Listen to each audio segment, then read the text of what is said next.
సామెతలు 19వ అధ్యాయము. బుద్ధిహీనుడై తన పెదవులతో మూర్ఖముగా మాట్లాడు వాని కంటే యథార్థముగా ప్రవర్తించు దరిద్రుడే శ్రేష్ఠుడు. ఒకడు తెలివి లేకుండుట మంచిది కాదు.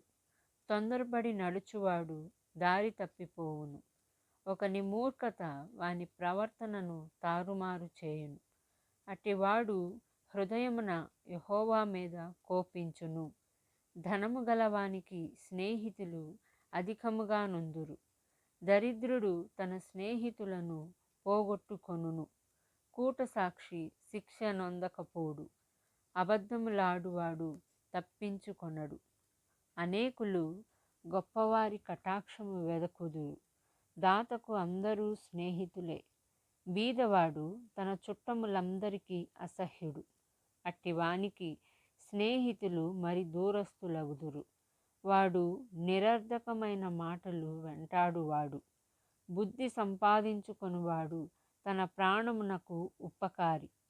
వివేచనను లక్ష్యము చేయువాడు మేలు పొందును. కూటసాక్షి శిక్ష నొందకపోడు. అబద్ధములాడువాడు నశించును. భోగములను అనుభవించుట బుద్ధిహీనునికి తగదు. రాజుల నేలుట దాసునికి బొత్తిగా తగదు.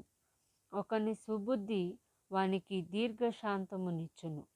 తప్పులు క్షమించుట అట్టివానికి ఘనతనిచ్చును. రాజు కోపము సింహగర్జన వంటిది. అతని కటాక్షము గడ్డి మీద కురియు మంచు వంటిది. బుద్ధిహీనుడగు కుమారుడు తన తండ్రికి చేటు తెచ్చును. భార్య తోడి పోరు ఎడతెగగా పడుచుండు బిందువులతో సమానము. గృహమును విత్తమును పితరులిచ్చిన స్వాస్యము. సుబుద్ధి గల భార్య యెహోవా యొక్క దానము. సోమరితనము గాఢ నిద్రలో పడవేయును. సోమరివాడు పస్తు పడియుండును. ఆజ్ఞను గైకొనువాడు తన్ను కాపాడుకొనువాడు. తన ప్రవర్తన విషయమై అజాగ్రత్తగా నుండువాడు చచ్చును. బీదలను కనికరించువాడు యెహోవాకు అప్పిచ్చువాడు.